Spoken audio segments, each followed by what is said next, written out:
Hello दोस्तों, मेरे channel में आपका स्वागत है। कृपया लाइक, शेयर और सब्सक्राइब करें। आज हम कुछ दिलचस्प विषयों पर चर्चा करते हैं। हम भारत में पनप रहे एक बड़े तकनीकी विवाद में उलझ रहे हैं। कमर कस लें क्योंकि चीजें मसालेदार होने वाली हैं। गूगल का विवादास्पद कदम, प्ले स्टोर से हटाए गए 10 भारतीय ऐप्स।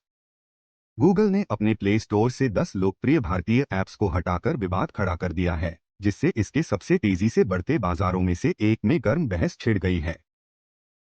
डिलिस्ट किए गए ऐप्स में भारत मैट्रिमोनी और नौकरी जैसे जाने माने नाम शामिल हैं। हंगामा गूगल द्वारा इन ऐप भुगतान पर 11% से 26% तक शुल्क लगाने से उपजा है, जिसे कई भारतीय स्टार्टअप अनुचित मानते हैं। जवाब में गूगल का तर्क है कि ये शुल्क एंड्रॉयड और प्ले स्टोर ऐप इकोसिस्टम को बढ़ावा देने के लिए महत्वपूर्ण हैं। हालांकि गूगल द्वारा हटाए गए ऐप्स की सूची का आधिकारिक तौर पर खुलासा नहीं किया गया है, लेकिन उल्लेखनीय नामों में Bharat matrimony, truly madly, quack quack, stage, Kuku FM, Shaadi com, Jeevansathi com, 99 एकड़ और नौकरी कॉम शामिल हैं। गूगल के फैसले के बाद शादी.com के संस्थापक अनुपम मित्तल, जो शार्क टैंक पर जज भी हैं, ने कहा कि कल भारतीय इंटरनेट के लिए एक काला दिन था। उन्होंने कहा कि गूगल भारतीय प्रतिस्पर्धा आयोग (सीसीआई) और सुप्रीम कोर्ट में कानूनी सुनवाई चल रही है के बावजूद डीलिस्टिंग के साथ आगे बढ़ गया। अब देखिए उन्होंने क्या कहा। पूछना चाहिए, ये 2 लाख में से फ्री ऐप कितने हैं, पेड ऐप कितने हैं? 97% एप्स जो है वो तो फ्री हैं ऑन द ऐप स्टोर। तो ये गूगल सिर्फ स्पिन डॉक्टरी कर रहा है, आपको ऐसे नंबर्स दे रहा है कि कंफ्यूज कर रहा है। जब 97% है फ्री तो कंप्लायंस की बात ही नहीं बनती। और जो छोटे छोटे ऐप बचे हैं उनके पास ताकत ही नहीं है गूगल के अगेंस्ट लीगल केस फाइल कर सके। तो ये चॉइस क्या हुआ? गूगल पूछ रहा है वो छोटे वाले ऐप्स को जो पेड है कि आपका बायां हाथ काटूं कि दायां हाथ काटूं। वो बेचारे करेंगे क्या? गूगल देखिए ऑलरेडी हमारे बिजनेस का 20-30 से 40% इस निर्णय की संस्थापकों, अधिकारियों और उपयोगकर्ताओं ने समान रूप से तीखी आलोचना की है। शादी कॉम के संस्थापक अनुपम मित्तल ने इस कदम की निंदा करते हुए इसे भारतीय इंटरनेट के लिए काला दिन करार दिया। इन्फो एज के सह संस्थापक संजीव बिखचंदानी ने इस बात पर जोर दिया कि उनकी कंपनी गूगल की नीतियों का अनुपालन कर रही है, और उन्होंने भारतीय प्रतिस्पर्धा आयोग (सीसीआई) से गूगल के कथित प्रतिस्पर्धा विरोधी व्यवहार के खिलाफ कार्रवाई करने का आग्रह किया। तो क्या गलत हुआ? गूगल का दावा है कि इन ऐप्स ने उसकी प्ले स्टोर नीतियों का उल्लंघन किया है, विशेष रूप से इन ऐप भुगतान शुल्क के संबंध में। गूगल ऐप डेवलपर्स से ऐप के भीतर किए गए लेनदेन के लिए शुल्क 11% से 26% के बीच लेता है। हालांकि भारतीय कंपनियों का तर्क है कि ये शुल्क अनुचित हैं और उनकी वृद्धि को रोकते हैं। उनका दावा है कि गूगल उन्हें अपनी भुगतान प्रणाली में शामिल करने के लिए अपने बाजार प्रभुत्व का दुरुपयोग कर रहा है। मामला तेजी से बिगड़ गया है। प्रभावित कंपनियों के संस्थापक गूगल के कार्यों को अनुचित और भारतीय इंटरनेट के लिए एक काला दिन बता रहे हैं।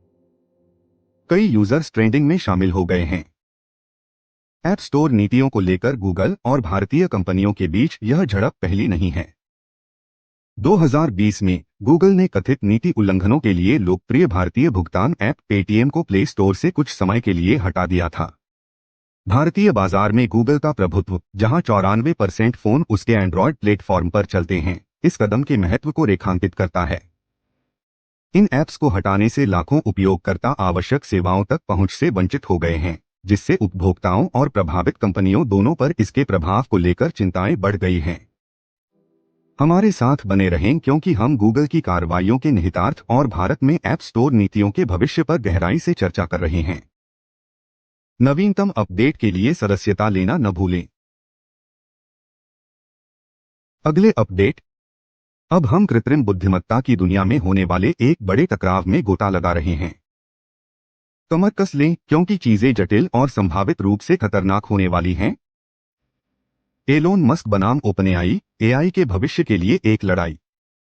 एलोन मस्क ने माइक्रोसॉफ्ट के साथ अपने संबंधों को लेकर चैटजीपीटी के निर्माता ओपनएआई के खिलाफ मुकदमा दायर करके एआई दुनिया को उथल-पुथल में डाल दिया है। ओपनएआई के पूर्व बोर्ड सदस्य मस्क का आरोप है कि कंपनी जनता की भलाई के लिए एआई विकसित करने के अपने मूल मिशन से भटक गई है, और इसके बजाय माइक्रोसॉफ्ट के प्रभाव में एक लाभ संचालित इकाई बन गई है। एक कोने में हमारे पास एलोन मस्क हैं, जो अपने साहसिक विचारों और महत्वाकांक्षी उद्यमों के लिए जाने जाते हैं। टेस्ला, स्पेसएक्स याद है? हाँ, वह वही है। दूसरे कोने में हमारे पास ओपनएआई है, जो एक शोध प्रयोगशाला है जो सुरक्षित और लाभकारी कृत्रिम बुद्धिमत्ता विकसित करने के लिए समर्पित है। उन्होंने लोकप्रिय चैट जीपीटी बनाया, एक उपकरण जो मानव जैसा पाठ उत्पन्न कर सकता है। अब ये दोनों संस्थाएं एक ही टीम में हुआ करती थीं। मस्क ओपनएआई के सहसंस्थापक भी थे। लेकिन चीजें खराब हो गई हैं और मस्क ने एक अन्य तकनीकी दिग्गज माइक्रोसॉफ्ट के साथ अपने संबंधों को लेकर ओपनएआई पर मुकदमा दायर किया है। तो इस मुकदमे की वजह क्या थी? मस्क का दावा है कि ओपनएआई अपने मूल मिशन से भटक गया है। उनका मानना है कि वे सभी के लाभ के लिए एआई के जिम्मेदार विकास को प्राथमिकता देने के बजाय मुनाफे और माइक्रोसॉफ्ट के हितों की सेवा पर बहुत अधिक केंद्रित हो गए हैं। यहाँ विवरण है। मस्क का कहना है कि ओपनएआई क्लोजर सोर्स हो गया है। इसका मतलब है कि उनके एआई अनुसंधान और उपकरण जो एक बार सार्वजनिक रूप से सुलभ थे, अब पर्दे के पीछे छिपे हुए हैं। उनका तर्क है कि यह पारदर्शिता और सहयोग के लिए ओपनएआई की प्रारंभिक प्रतिबद्धता के खिलाफ है। उन्होंने ओपनएआई पर माइक्रोसॉफ्ट के मुनाफे को प्राथमिकता देने का आरोप लगाया। उनका दावा है कि वे अब व्यापक भलाई पर ध्यान केंद्रित करने के बजाय माइक्रोसॉफ्ट के व्यवसाय को लाभ पहुंचाने के लिए अपने एआई अनुसंधान को आकार दे रहे हैं। उन्होंने ओपनएआई के नेतृत्व पर भी सवाल उठाया। उन्होंने आरोप लगाया कि माइक्रोसॉफ्ट ने सीईओ की नौकरी बचाने के लिए हस्तक्षेप किया और बोर्ड में एआई सुरक्षा में विशेषज्ञता की कमी वाले सदस्यों को शामिल कर लिया। मस्क ओपनएआई पर मुकदमा कर रहे हैं। अनुबंध का उल्लंघन। उनका दावा है कि उन्होंने जनता की भलाई को प्राथमिकता देने के अपने मूल समझौते का उल्लंघन किया है। प्रत्ययी कर्तव्य का उल्लंघन। उनका तर्क है कि नेतृत्व ने ओपनएआई के सर्वोत्तम हितों के खिलाफ काम किया। अनुचित व्यावसायिक व्यवहार। उनका मानना है कि उनके कार्य हानिकारक और अनैतिक हैं। यह मुकदमा एआई के भविष्य पर गंभीर सवाल उठाता है। यदि माइक्रोसॉफ्ट जैसे शक्तिशाली निगम इसके विकास में बहुत अधिक प्रभाव रखते हैं, तो क्या इससे अप्रत्याशित परिणाम हो सकते हैं? क्या मस्क अपना केस जीतेंगे? क्या ओपनएआई अपना पाठ्यक्रम बदलेगा? केवल समय बताएगा। लेकिन एक बात निश्चित है, यह लड़ाई अभी खत्म नहीं हुई है और इसमें कृत्रिम बुद्धिमत्ता के भविष्य पर महत्वपूर्ण प्रभाव डालने की क्षमता है। मस्क और ओपनएआई के बीच कानूनी लड़ाई एआई विकास के भविष्य और इसके प्रक्षेप पथ को आकार देने में तकनीकी दिग्गजों की भूमिका पर सवाल उठाती है। हमारे साथ बने रहें क्योंकि हम इस मुकदमे के निहितार्थ और एआई समुदाय पर इसके संभावित प्रभाव का पता लगा रहे हैं। इस उभरती कहानी पर अपडेट के लिए सदस्यता लेना न भूलें। आगे के अपडेट के लिए देखते रहो और लाइक, सब्सक्राइब और नीचे एक टिप्पणी छोड़ना न भूलें। इस पूरी स्थिति पर आपके क्या विचार हैं?